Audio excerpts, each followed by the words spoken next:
سڵاو بینەرانی بەڕێز و خۆشەویست خۆشحاڵم جارێکی دیکە لە بەرنامەی ڕۆماڵی هەفتا دێمە وڵاتان بۆ تاوتوێکردنی بابەتە گەرم و گرنگەکان. یەکێک لەو بابەتە گەرمانەی کە لە چەند ڕۆژی ڕابردوودا زۆرترین کاردانەوەی لە نێو شەقام و میدیا و هاوڵاتیان و موچەخۆراندا بە دوای خۆی داهێنا بابەتی لابردنی موچەی پاشەکەوتی فەرمانبەران بوو. ئەم بابەتە چۆن بڕیاری لێدرا و ئەوەی کە تاکو ئێستا کراوە تا چەند دەبێتە ڕێگە خۆشکەر بۆ ئەوەی جارێکی دیکە وەزعی فەرمانبەران و موچەخۆرانی هاوڵاتیان یاریمی کوردستان بەرەو باشتر بڕوات. گرنگی چییە بۆ ئەوەی ئەو موچەی کە یەت بە بێ پاشەکەوت تاکو ساڵێکی دارایی بەردەوام بێت؟ ئەو ڕێکەوتنەی کە لەنێوان حکوومەتی یاریمی کوردستان و حکوومەتی عێراقدا کراوە دەبێتە زامنی دەسەبەرکردنی ئەم موچەیە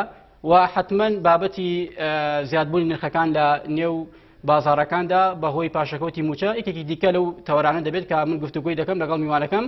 بەڕێز نەوزاد شێخ کامیل ئابوونیاس. کاک نەوزاد بەخێر بیت. سپاس بۆ جەنابیشتان. سەرەتا حەزەکەم یعنی بۆ چوون بزانم لەسەر بابەتی لابردنی موچەی پاشەکەوتی موچە وەک دەزانین لە هەفتەی ڕابردوو ئەنجومەنی وەزیرانی هەرێمی کوردستان با بڕیاری 141 بڕیاری لابردنی پاشەکەوتی موچەیدا. ئەم بڕیارە بەرمەبنای ڕێکەوتنە لەگەڵ بەغدا یاخود ئەمە بۆ خۆی لە ئەنجامی باشبوونی دۆخی دارایی و ئابووری هەرێمی کوردستان بۆ ئەم بابەتە. سپاس بۆم دەرفەتە. دیارە سیاسەتە ئابووریەکان هەمیشە بۆ ئاراستەیەن کە دروش و ئامان ژیان باشکردنی ژیان و گوزارانی خەڵکی ئەو وڵاتەیە کە ئیشی تیا دەکەن یان تیایدا دەژین. لەو ڕوانگەیەوە کارکردن بۆ زیادکردنی داهات و دەستەبەری کۆمەڵایەت دادوەری کۆمەڵایەتی لە کارەکاندا ئەمە دوو بنەمای سەرەکین بۆ ئەوەی کە هاوڵاتیانی ئەو وڵاتە بتوان بە ئاسوودەیی بژین. لەو ڕوانگەیە حکوومەتی هەرێمی کوردستان لە سەرەتای دروستبوونیەوە تا ئێستا هەرچەند من وتەبێژی حکوومەتی ژنین بەڵام ئەوەی کە وەکو ئابوورناسێک خوێندەوەم بۆ بارودۆخە هەیە کارەوە کات ڕەنگە کەم و کوڕی شەبێت و قسەشمان سەر کەم و کوڕەکان و ئیدارەدانەکە کردی بێ بەڵام لە کۆی پرۆسەکەدا و کارکردن بۆ ئەوەیە کە هەوڵ بدەن ژیان و گوزارانی خەڵکی کوردستان چاک بکەن. لەو ڕوانگەیەوە بەهۆی ئەو هەموو گروپتە سیاسی و ئابووری و سەربازانەی و ئەمنیانەی کە لە ناوچەکەشدا ڕوویداوە لێرە و لێرە زۆر جار گرفت بۆ ئەو باشکردنی گوزارانی خەڵک دروست بووە کەواتە دەکرێت بڵێن هەرێمی کوردستان لەبەر ئەوەی لە ناوچەیەکی گەرمدایە و پڕکێشەیە و دائیمە گۆڕانکاریشی هەیە یانی وەکو پێویست ڕەنگە نەتوانرا بێ خۆشگوزرانێکی پێویست لە ستاندارد بێ بۆ هاوڵاتیانی وڵاتەکە دەسەبەر بکرێت. ئەوەش وەگوتم کۆمەڵی گرفتی ئابووری و سیاسی و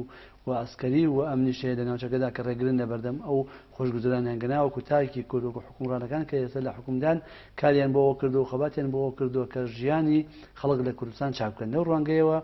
ئێمە دوای ئەوەی کە 2014 داعش هاتە ناوچەکە و نرخینە و دابەزی و ئاوارەیەکی زۆر ڕووی کردە هەرێمی کوردستان و هەموو ئەم هۆکارانە وای کرد کە ئەو داهاتی دەبەردەستدا بوو بەشی بژێوی نەکرد حکوومەت عێراقی بۆجێی بڕی وای کرد ناچار بێ حکوومەت هەرێمی کوردستان بۆ ئەوەی کە ژیان نەوەستێ خەڵک لە برسان نەمرێ نەکەوێتە سەرجادەکان هاو بیری لە خراپترین ئۆپشن کردوانێ بۆ ئەوەی کە بتوانێت هەم ئیدارەی شەڕ بدا هەم ئیدارەی وڵاتەکەش بدا هەم حکوومەتەکەش نەکەوێت بیری لەوە کردوانە کە مخاتەبی هاوڵاتیانی خۆی بکە بۆەوەی کە پاشەکەوتی موچەی لەسەر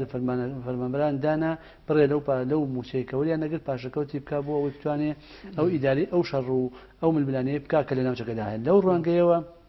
لە 2016 تا ئێستا ئەوە 2 ساڵ زیاتر تقریبان ئەم پرۆسەیە بەردەوام بۆ بە سوپاسەوە لەم ڕۆژاندا حکوومەتی هەرێمی کوردستان بڕیاریدا کە جارێکی کە ئەو پاشەکەوتەی کە بۆی ئەو بارودۆخەوە کە دروست بوو داینا ئێستا ئیترەوە پاشەکەوتەکەی هەڵگرتووە موچەکان گەڕاونەوە سەر دۆخی خۆیان و ئەو پرسیاری جەنابیشت کە لە پەیوەندی بە ڕێکەوتنی بەغا و هەرێمی کوردستان بە بڕوای من وەکو ئابوورناسێک پەیوەندی بە ڕێکەوتنی بەغاوە نیە چونکە ئەو لە بودجەی عێراقا لە یاسای بودجەدا تێدا نییە کە تۆ دەبێت ئەم پارەیە بەم موچەیە بەو شێوەیە بدەیە یا مەبلەغی بۆ دیاریکەی بۆ فەرمانبەر ئەو بڕێ پارەی بۆ تەرخان کردویت ئەو بڕێ پارەی بە پێ ڕێکەوتنی من حتمما کاک شێخ مەبەستی پرسیارەکەم ئەو بوو یعنی حکوومەتی هەرێمی کوردستان بەبێ گەڕانەوە بۆ ئەم ڕێکەوتنە لەگەڵ بەغدا ینی توانای دارایی حکوومەتی هێرم بای ئەو بوو کە سربەخۆ یعنی ئەم پاشەکەوت ڕابگەینێت حکوومەت هێرێمی کوردستان دوای ئەوە دیارە لە سەرەتای پاشەکە دروستکردنی پاشەکەوتەکە کە پای ئەعلانی کردی پاشەکەوت دەکەین کار باسی ئەوەشی گرتی هەر کاتێ بارودۆخی دارایی هەرێمی کوردستان باش بوو ئێمە ئەم پاشەکەوتە هەڵەگرین و ئەوش بێ بە قەرز لەسەرمان ئەمەیان وتی لە کاتی خۆیان ئەمە بۆتە دۆکۆمنتێکی یاسایی لەسەر حکوومەت هێرێمی کوردستان کە ئەوەی کە پاشەکەوت کراوە قەرز لای حکوومەت ینی کەواتە ئەگەر ئەو بڕەپارش کە حکوومەتی عێراقی ماگانە دەینێرێت ئەگەر ڕەوانی نەکات حکوومەت هێرم دە هەر دەیتوانین بڕیارە بات ئێستا لە ئێستادا ئەم بڕیارە زانیشتنامە هەمووی تەواوکردی یەکترن ئێمە لە دوای ئەوەی کە بودجە نێردرانەوت هەرێمی کوردستان ڕۆژ سەر بەخۆ فرۆشرا هەرچەندە ئەو نرخێکی کەی فرۆشت کەمتر بوو لە نرخی ئەوەی کە لە سۆمۆ دەفرۆشرێ بەڵام ئەو کەم تا زۆر توانێت ئیداری وەزعەکەی پێ بڕوە لە دوای ئەوە هات حکوومەت لەم دراسی وەزعی خۆی کرد بە پێی ڕێکوتنە سیاسی لەگەڵ حکوومەتی ناوەنداکرێتی ئەو بڕەپارە وەرەگرێ دوای ئەوەش خۆشی بە داهاتەکانی ناوخۆی کۆ کردوتەوانە زیاتر ئەوە یاسا چاکساسیشی ناردۆتە پەرلەمان ئینشاڵڵا نزیکترین کاتە ئەویش دەرەچێ هەموو ئەمانەوە لە دەوال لێ دەکات کە تۆ ئەو داهاتانەی کە لە بەردەستە زیاتر کۆی بکەیتوانێت بۆ ئەوەی ئەو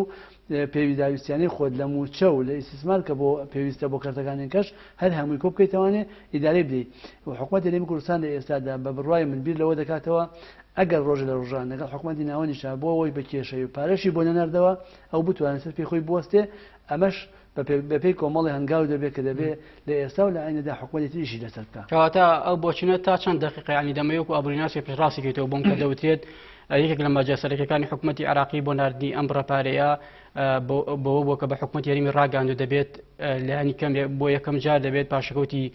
موچەی فەرمانبەران لابەریت بۆ ئەمجا من ئەم بڕەپارەی دەنێرم ئەم بابەتە وایە بڵێ بە بڕای من لە یاسای بودجەدا تێدا نییە کە ئەو پارێ دەنێرێ بۆ موچە بێت ئەو پارەیە میزانە پارەیەکە خێرشمان پێ ناکە حکوومەتی ناوەند بەش ئێمە خۆمان تا ئێستا بەشێکی لە عێراق و جیانە بووینەتەوە بۆیە هەتا و کاتەی سەر بە عێراق دەبین دەبێت چۆن لە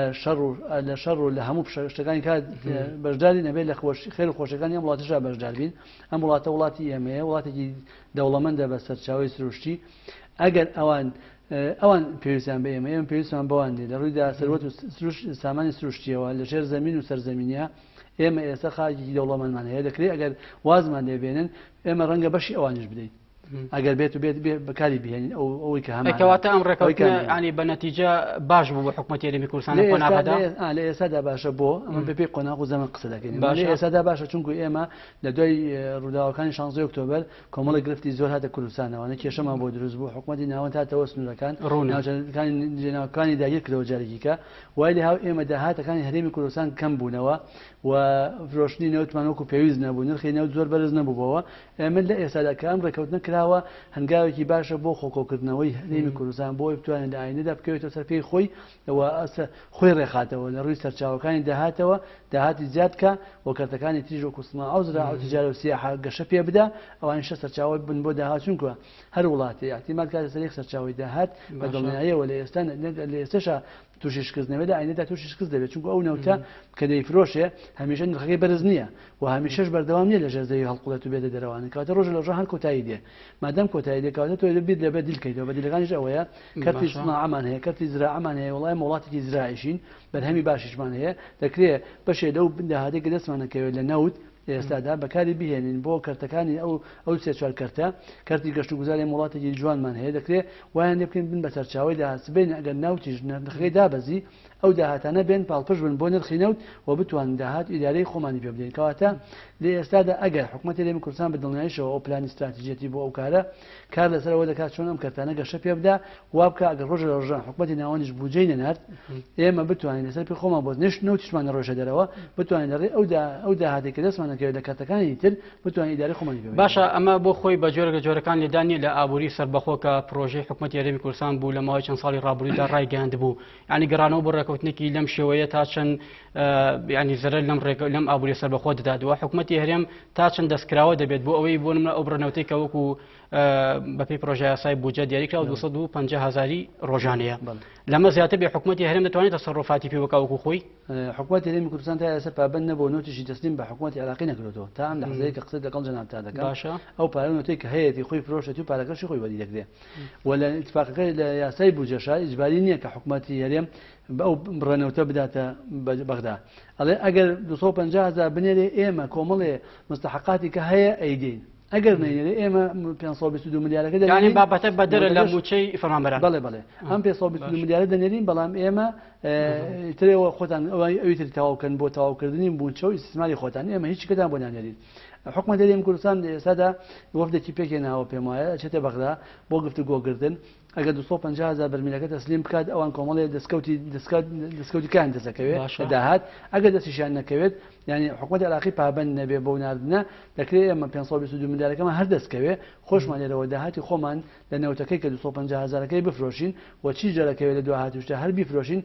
لەبیرشی نەچێت لەم ڕۆژانشتا اتفاقێکی 20 ساڵە لەگەڵ پێڕۆ پترۆلیۆم کرا کە دەنەغاز و هیدالی ئیماراتین بۆ ماوەی 20 ساڵ ئێمە غازی هەرێمی کوردستانیش کەوتۆتە سەرسکەی خۆی وردە بەرەو زیادبوون دەڕوا ئێستادا نزیکەی 450 قەرار لە 2020 بێوە 600 میلیۆن پێ لە 2022 دەبێت بە 900 میلیۆن پێکەواتە ئەمەش سەرچاوەیەکی تری داهاتە کە دروست ئەبێ لە پاڵ نەوتە لە پاڵ کەرتەکانی ترا بۆ ئێمە توانی دیاری خۆمان پێ بکەواتە تا ئەو کاتەی ئێمە دەکەوینە سەرسکەی خۆمان لە ڕووی وەرگرتنی داهاتەکانمان و خەڵکیش نەوتەکەمان لێکرە گازەکەمان لێکرە کەرتەکانی سناعە و زراعە و تیجارەشمەوە بێگە بەرهەمی ناوخۆیمان لە خۆمان زیاتر ببینێرینە دەرەوە ئێمە دەکرێت ئێمە تەفاومێکی مشترەکمان لەگەڵ حکومەتی ناوەندا هەبێ نەک بەوەی کە خۆمان تەسلیم بکەین چونکە ڕۆژێ لە ڕۆژان ئەم حکومەتە چۆن لە ڕابردوودا بۆ جێی بڕین چۆن لە حکومەتە ڕابردوو هاتە سەرمان و هێرشی هێنایە سەرمان یعنی مێدی دێ ناکرێمەوە بەردەوام هاوکاریمان بکە دەبێ ئێمە خۆمان خەمی خۆمان بەڵام ئەندامێکی پەرلەمانی عراق لە فراکسیۆنە کوردیەکان دەڵێت ئەوەی کە بەغدا ڕازی بۆ بەناردنی 522 میلیاری مانگانە بە حکومەتی هەرێم ئەڵێ ئەمە لە پای ئەوەیە کە حکومەتی هەرێم بە تەواوی ئەو مەرجانە ڕازی بووە کە حکومەتی عێراقی داینەوە لە بابەتی بۆ نمونە تەسلیمکردنەوەی داهاتی گومرگ و خاڵە سنووریەکان ئەم بابەتە وایە ئەوەی معلوماتم هەیە بە پێی اتفاقی کە کراوە بە تەنها هەر ڕادەستکردنی نەود نییە بەڵکو ڕستمی سیاسی باج و گومرگەکانیش هەمووی سەرانسەری یەکراوە یعنی شێوازی وەرگرتنەکە نرخی ئەو باجەی کە لە کاڵایە کە لە ئێرانەوە یا لە تورکیاوە داخڵ دەبێ لە بەسرە چۆنە لە پێنجێن و لە باشماخ و لە حاجەمەرانی جوان کەواتە باج و زەریبە یەخراوە لە نرخە لە ڕووی چەند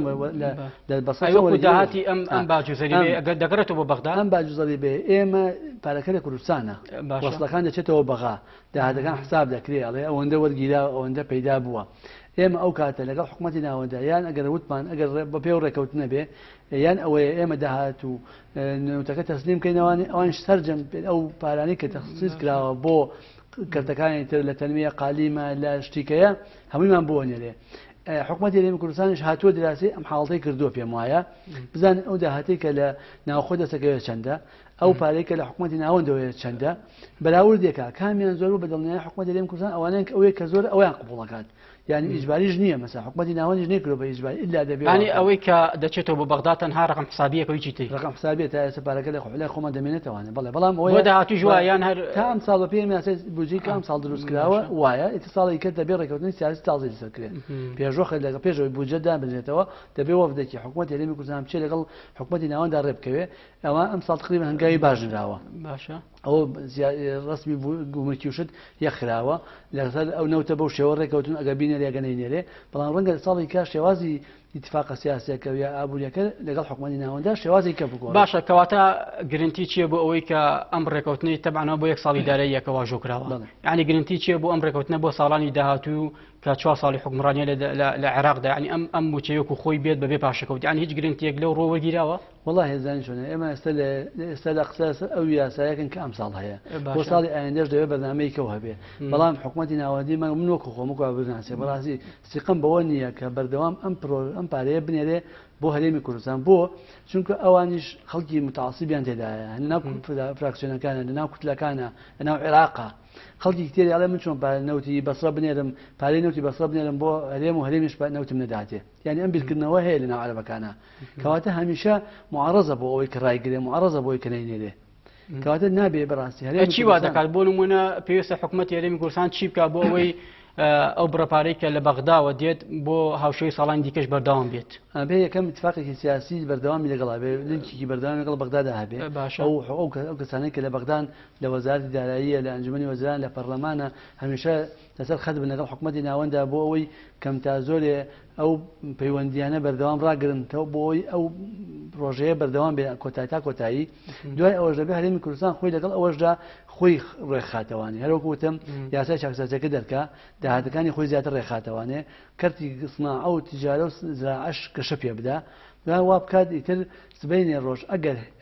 هیچ اتفاقێکیشمان لەگەڵ حکومەتی ناوەندا نەبێ ئێمە بتوانین بەو داهاتێک کە هەمانە لە هەرێمی کوردستان ئیدارەی پێ بدەین تەنها لە ڕووی دیپلۆماسیەوە پەیوەندیمان بە حکومەت باشە کاکشە ینی زۆر جار هەموو ئابووریناسان باز لە زیادبوونی داهاتی هەرێم دەکەن بۆی کە فرە سەرچاوە بێت تووشی ئەو قەیرانە نەبین کە لە ماوەی ڕابردوودا تووشی هەرێم بووە ینی ئەم فرە داهاتی سەرچاوی بەچی دەکرێت ئەوە کارێکی قورسە بۆچی تاکو ئێستا نەکراوە ینی بۆ نەکراوە وەڵڵاهی ئەوە یەکەم بەشێکی کەم تەرخەمیە بەشێکیشی بۆی نەبوونی پارەی پێویست لە بەردەستدا بۆ گەشەپێدانی ئەو کەرتانە چونکە ئەو کەرتانەشەوە بە ئاسانی گەشە ناکەن ئێمە دەبێت زمینە سازی بۆ بکەن ئێمە کۆمەڵە جوتیاری زۆرمان هەیە لە هەرێم دەستی کاری زۆرمان هەیە لە ڕووی سەرچاوی مرۆییەوە بەڵام بەڕاستی ڕانهێنراوە لەسەر تەکنۆلۆژیای تازە بۆ گشتوکاڵ بۆ پیشەسازی یەکەم دەبێت حکوومەتی هەرێمی کوردستان بیرەوە بکاتەوە جارێ سەرمایە مرۆیەکەی پەرە پێ بدە لە ڕووی تەمرین و تەدریبەوە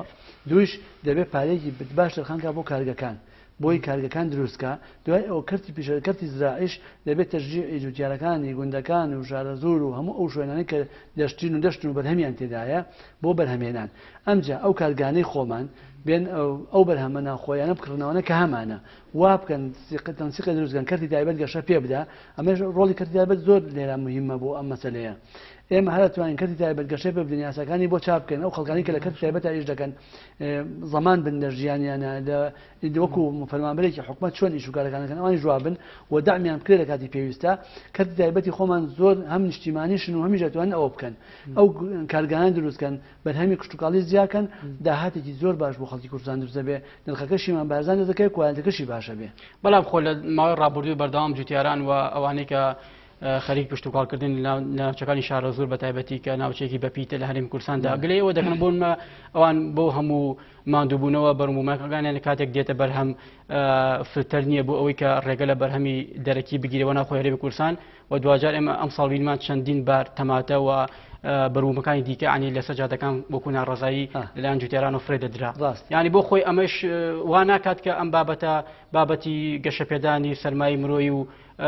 مەسەلەی کوشتتوکاڵ دوا بخات ئەزانی چۆنە ئێمە بۆکو وتم ئەبێ ئێمە خەتەیەکمان هەیە اقتصاد هەمووی تەواوکەری یەکترن باشە مەسەلەن کەرتە سناعی تۆ گەر گەشەی کارگەکان بە دروستکەی سەرەتای بۆ بنەمای بۆ دروستکەی لەوێ شۆکەت ئەبێت دامی لەگەڵ کەرتە سناعەکە کە کارگەکانە دروستیەکە بێ کەرتی کشتتوکاڵیش گەشە پێ بدەیت بۆ چونکو تۆ بەرهەمەکان کەرەسەکانی خۆتن ئەبێت ئەمانە گەشە پێ بدەیت بۆ بچێت ناو کارگانە بەکار بێنێ بەرهەم بێنێ کەواتە تۆ لێرەدا مەجموعەی خەڵک لە ناو جوتیاران ناو کشتتوکاڵە ئیشی کرد مەجموعەی لە کارگانە ئیشی کرد مەجموعەی لە وەسەتا کە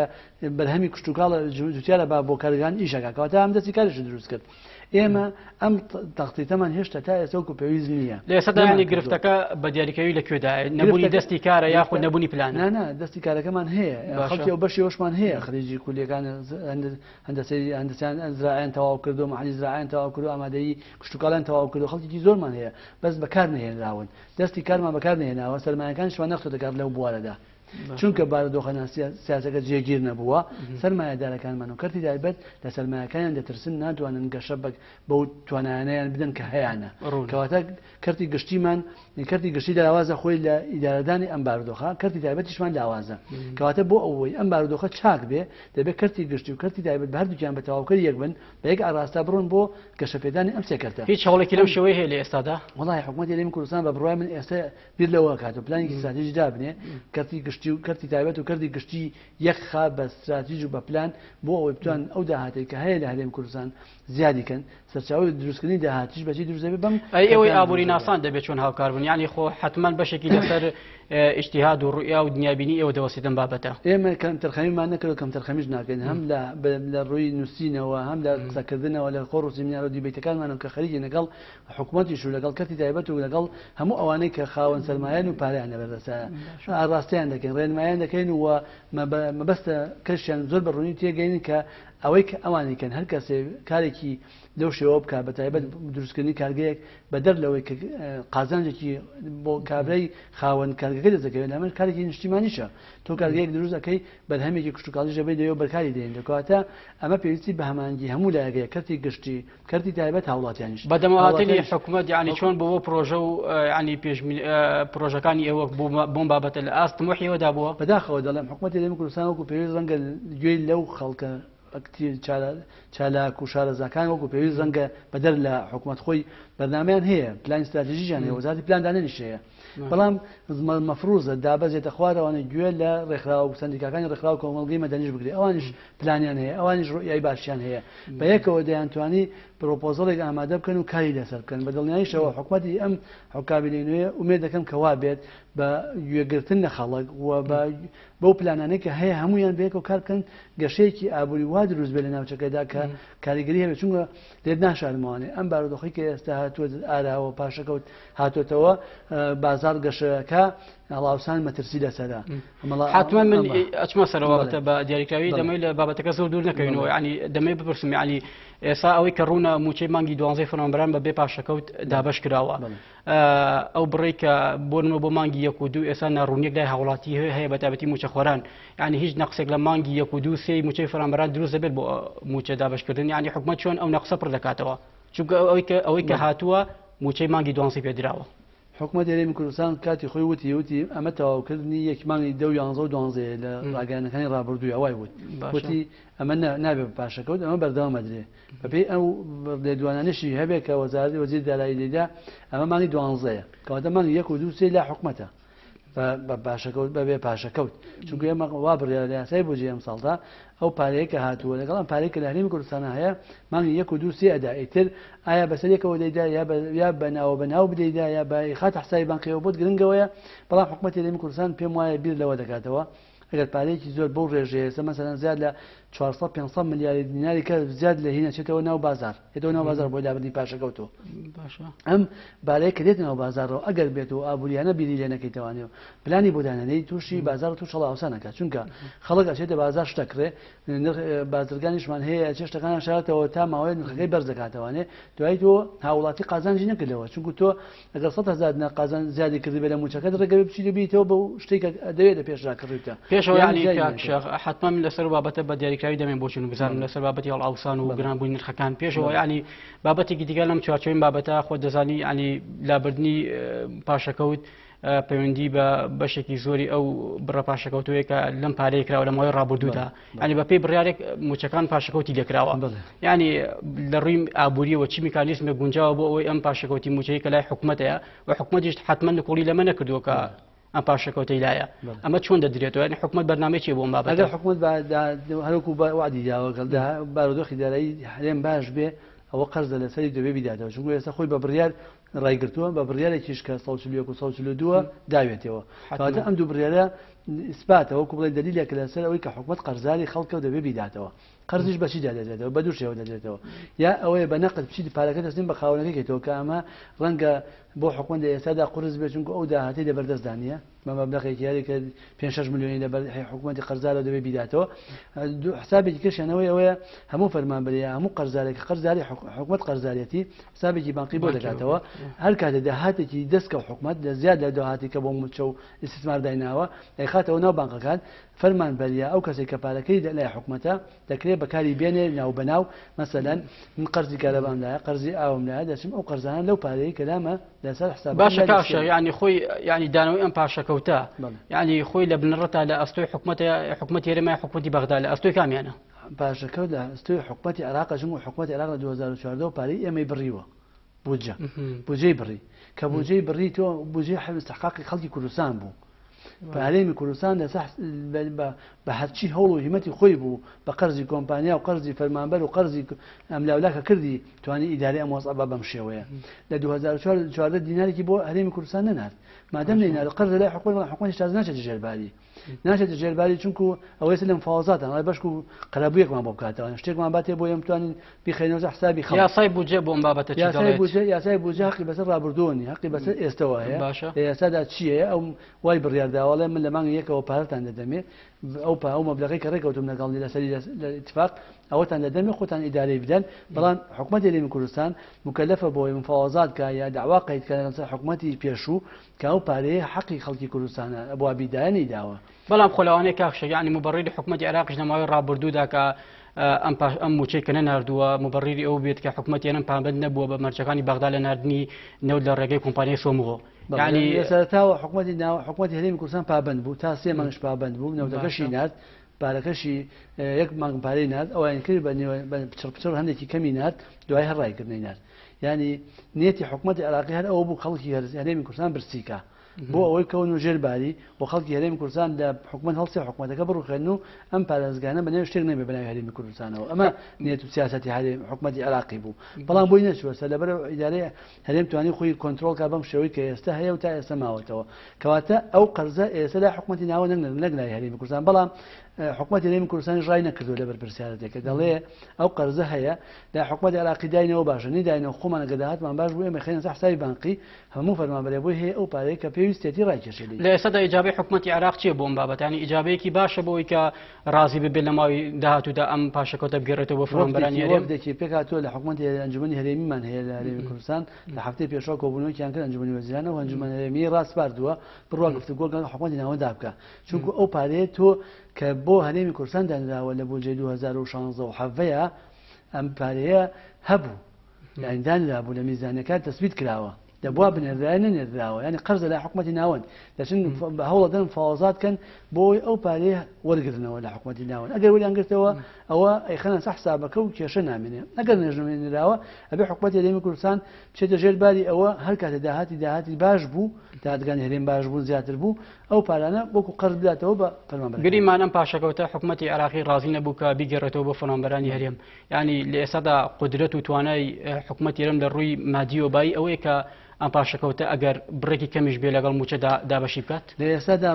بە خۆێندنەوەی من بەپێی ئەم پارەی کە ئێستا لە بەردەستدایە داهاتەکەی نەوتکەی فرۆشێ ئەوەی کە لە عێراقەوە دێ ئەوەی کە لە ئەمریکاوە دێ ئەوەی کە لە داهاتی ناوخۆ دەبێتەوە تەنها بە شێوەکە موچەی پێ بدەی بە شێوە ناکە پاشەکەوت باتەوە من ئەمە خوێندنەوەی منەوەکو ئابرناسێک بەڵام لە ئایندەدا ڕەنگە گازەکە غازەکەش بڕوات داهاتەکە و دەستکەوێتەوە ئەو یاسای چاکسازی لە پەرلەمان دەرچێ ئەوە 100 ملیارێکە گێڕێنێتوانێ وا دەکات داهاتی هەرێم لە موچە زیاترە و بەشی استثمارێکا دەکرێت بەشێکی لەو قەرزە بداتەوە ئەگە حکوومەتی ناوەندیش نەیداتەوە باشە هەر لە چوارچەوەی بابەتەکەدا یەکێکی دیکە کە لەو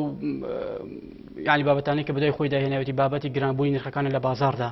یعنی ئێستا پاشەکەوتی موچال گیراوە ینی لە چەند ڕۆژی ڕابردوودا نرخەکان بە شێوەیەکی بەرچاو زیادی کردو هەرچەند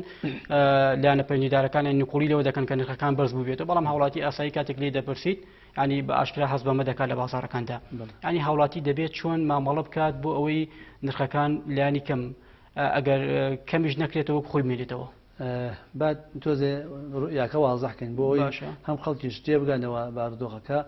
و خوێندنەوەی ئابووریش بۆ بارودۆخەکە بکەین بەڕاستی ئەم پارەیە ئێمە ماوەیەکی زۆرە پارە نەوەستاوە لە بازاردا ینی کەم تا زۆر پارە هەر هەبووە بەڵام ئێستا هەڵگرتنی پاشەکە خۆی ناوەکە قەبەیە مەسەلەن زۆرە ئەو پەڕی ڕەنگە بە هەموو کوردستان 150 ملیارێک تا 200 ملیارێک تقریبا بچێتەوە سەر ئەم موچەیەکێتەوە بازار زیاتر زیادەکە بەڵام لێ ناشارمەوانێ ئەم پارەیە کەێت ڕەنگە لە ئێستادا خەڵک مەترسیەوەی هەبێت بازار نرخی باشترمەکان گران بێ بەڵام ڕێگار چارە هەیە بۆ چارەسەرکردنی ئەم بارودۆخە ئەویش بۆیە کۆمپانیەکان هەوڵ بدەن کۆمپانیا نیشتیمانیەکان کە لە هەرێمی کوردستانن هەوڵ بدەن کاڵاو شمەک و خزمەتگوزاری زیاتر بێن ناو هەرێمی کوردستانەوە چون عادەتەن کە شت زۆر بوو نرخ دابەزێ باشە ئەمەیەکە لە بەتوایە قەوسکا شەغیانی زۆر جاگلەی ئەوە دەکرێت ئەو کۆمپانیانەی کە لە هەرێمی کوردستاندا بوونیانەیە دەوتێت هەمی کۆمپانیای حیزبی ئایا لە ئێستا دایمە کۆمپانیای نیشتیمانیمانەیە کۆمپانیای حیزبی بێ یان نیشتیمانی بێ مهمە شت بێنێتە ناو هەرێمەکەتەوانێ کێشە نییە ئەوەی کێ ئەمە حیزبیەوە حیزبی نییە کێشە ئەوەیە شت لە ناو بازارە کەم نەبێ کە کەم نەبوو نرخ بەرز نابێتەوانێ نرخەکە لە ئاستێکە دەوەستەیان لانی کەم زۆر ئەگە بەرزش بێتەوە زۆر بەرز نابێت ئەمە یەکێ لە ڕێگە چارەکان دوو کەوێتە هاوڵاتی خۆی هاوڵاتیش دەبێ ئەو پارەی کە دەستی دەکەوێت بەڕاستی من خوێندنەوەی خۆم وایە لە ئێستا لە ڕەنگە زۆر کاریگەری نەبێ ئەم پارە وەرگرتنە چونکە بۆ یەکەم ئەم پارەی کە وەرگیرێ لە کە وەرگیراوە لە بازار لەلایەن حکوومەتەوە دراوەتەوە بە هاوڵاتی خەڵکێک زۆربەی زۆری قەرزادە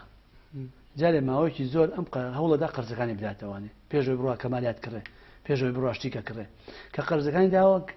ئاخر کەس کە پارەکەی دەزەکەوێت هێشتا ئەویش سقەوە نییە بچێ هەموو پارەکە کەوە لێگرێتەوە لە قەرزا بچێ بیاتەوە بخاتە بازارڕەوە شتی بێ بکڕێتەوەتە ئەمە حرەکەیەکی زۆر قرس دروست ناکایانی پارەکە جارێکە قەرزەکە وەریەگرێتەوە بەڵام نرخەکان جوڵاون کار جوڵاون بەڵام بۆ دەرەجێش ینی وای نەبووە تەزەخمێکی وا دروست بێ چارەسەری نەکرێ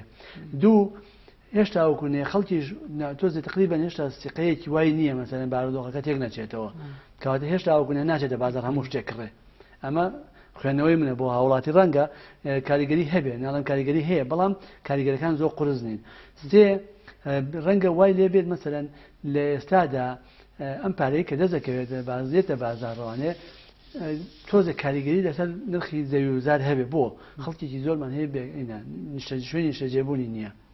ڕەنگە بیر لەوە بکاتەوە ئەگەر تۆزێ پارەی دەستکەوێ بچێ ئەرزەیەکی پێ بکڕێ بچێ خانوویەکی پێ بکڕێ بچێتەکە چێکی خانوویەکی کرێ باشتری پێ بگرێ یعنی تۆزێ بارودۆخی ژیانی چاکات چونکە خەڵکەکەی زۆر لە کولەمەرگیا لە ژیانی گوزەرانی خەڵکا کرێت چیە کابرا بەگیری هێناوە هەموو مانگە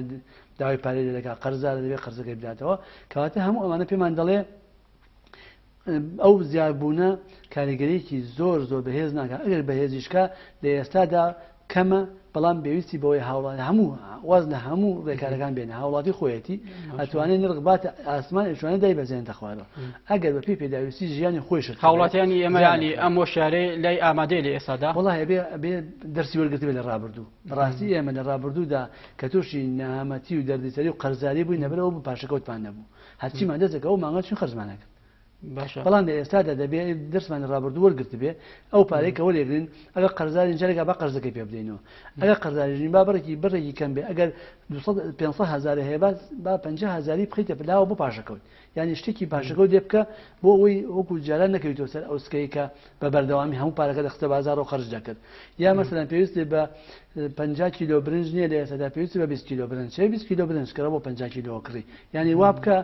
کەم کڕە بۆ ئەوەی شتەکە لە بازارە بمێنێت کەشتەکە لە بازارە بمایەوانێ نرخەکە بەرز نابێتەوە بەڵام کە تۆ بچیت بەجارێ 4-5 فەردە برنج کڕیت و 5 بەڵام خۆکاشە لەسەر و هەمانەشەوە یان ئێمە لە زۆربەی شار و شارۆچەکان وەرە پارێزەکان یاریمی کوردستاندا لیژنەکانی قایمەتێکە بەردەوام چاودێری نرخەکان لە بازارەکاندا دەکەن یانی بە پلەی یەکەم ئەمە ئەرکێوانیە کە هەستن بەم کارە ینی بیکەن ئەرکی ئەوانە و دەبێت چاودێریشکەن و دەبێت نرخشدا بنین و تابعشکەن بەڵام بە دڵنیایە پێ دەڵێم ئەگەر بیان بە فرۆشیارێ بیەوێ هەر شتێ بفرۆشە بۆ یەکرێ خۆ ناکرێتەوە لە پاڵ هەموو دوکانە کاپچیە پۆلیسە یا چاودێرێکی بازرگانی دابنی إلا هەردەک ئەو بیەوێ بیفرۆشێ بە نرخێکی زیاد هەردەی فرۆشە ئەگەر لە ماڵیشەوە بووە دەبێت ئەوە ئەکەوێت سەر ویژدانی ئەو فرۆشیارێک کە لە دوکانەکەیە شت دەفرۆشێ ئەگەر ویژدانی هەبوو ئاسوودە بوو بەوەی کە ئەم قەڵەمەی بە 500 دینار کڕیەوە بیا بە 1500 دینار ئەوە با بڕوا بیفرۆشێ وەک دەوتێ خۆی خوای خۆی کەواتە لێرەدا ئەمە ئەساسە بەڕاستی ویژدان بۆ مرۆڤ مهمە لە حاڵەتێکی ئاوادا چۆن لە کاتی تەنگانە و نەهامەتەکانە هاوکاری خەڵک بوون و شتیان گران نەکرد حەقە لەم کاتێشدا کە خەڵک تۆزێ گەشاوەتەوە ژیانی پێیا کردووە حەق نییە شت گرانکەن بۆ نرخیکە بۆ قازانجی کە ڕابردوو دەچیان کەوتووە با بەردەوام بە ئەوانژماوەیەک بە وردە ژیانیان بڕاتە سەر بەڵام هەندێک جاریش لە ڕووی ئابوووریەوە وەبەرهێنان مەسەلەن بەرزبوونەوەی نرخش باشە هەزانی بۆ باشەکەی لەوەدایە بە نەک بە زۆری باشە بۆی حرەکە دروستکات چۆن ئێستا تۆ کەسێکی گەنجێکی ئەگەر بێت و وەرزش نەکەی لەشت تەمەڵە بێ لە ڕۆیشتن لە بیرکردن ئیش و کارێک کەواتە هەموو شتێک پێویستی بە حرەکە هەیە بەرزبوونەوەی نرخش وا دەکات مەسەلەن کابرایەکی بۆ بەرینە ماڵ دانیشتووە وڵای مادەم نرخی ئەم شتە بەرز بوو با بڕۆ میشکەم با بڕۆم ئەو بەرهێنان کەم لەمەدا بەڵام کێشەکە کاشە لێرەدا ئەوەیە زۆر جار ئەم حرەکەیە کە بەڕێزە ئاماژەی پێ دەکەی نمونەی بۆ دەینیتەوە لەسەر شانی هاوڵاتیە ینی خۆی گرفتەکە ئەمەیە ینی چۆن وا بکرێ هەم جوڵەی بازار ینی خێراتر بکرێت و هاوڵاتیش زەرمەندی یەکەم نەبێت لەم بابەتە ئەبێ نەڵێم بێت تەوازنی ڕابگری لەبینی هاوڵاتی و بەرهێنەکەیە ئەو دوکان و فرۆشیارەکەیە ئەبێ وجدانەکە لە لای فرۆشیار هەبێ هاوڵاتەکەش ئەبێ ئەوە نەبکرە کە پێویستی پێێتی کەواتە دەبێت تەوازن و تاواکەر یەکتربن ئەمە خاڵێکیکە خاڵێکی تریش کینز دەڵێ مەسەلەن زیادبوونەوە ینی ڕژانە بازاڕی پارەیەکی زۆر بچێتە بازارڕەوە کاتێک کاریگەری دەبێ کە تۆ بەرهێنانەکان و سەرچاو ئابوووریەکانی هەمووی تەواو کرد بێ مەسەلەن کژێرخانی ئابوورت پول بێ کەرتی سناوتەوا بێ زراعەوتەوا بێ تیجارەتەوا بێ سیاحە و هەموو کارتەکانە لە شوێنی خۆیان بەندەهاتیان هەبێ کە پارێکی زۆر ڕژاندا بن بازارڕەوانە و کاتە کێشت بۆ دروست دەبێ جا لە ئێستادا ئێمە کێشەی بێکاریمان هەیە کێشەی بێکاریمان هی ئەم کەرتانە کەواتە هەرچی پارەیە بێتە بازارڕەوە بۆ پڕکردنەوەی ئەم کەرتانەیە ئەم کەرتانە پێگەشەکە کەرتی سناعە گەشێتەوە کەرتی زراعە دەبوشێتەوە کەرتی سیاحە دەبوژێتەوە یان هەر کەسە پارێکی دەزەکەوێت چ شتێکی پێ دەکات ئەگەر وەبەرهێن بێ ئەمە گەشەکە وردە و لە داهای دروستەکە. زۆر سپاس بۆ نەوزاد شێخ کامیل ئابوورینا، سپاس بۆ ئامادەبوونت، دووبارە بەخێر بێت. بینەرانی بەڕێز و خۆشەویستاتەوەرێکی دیکە و بەرنامەیەکی دیکە شاد و بەختەوەر بن.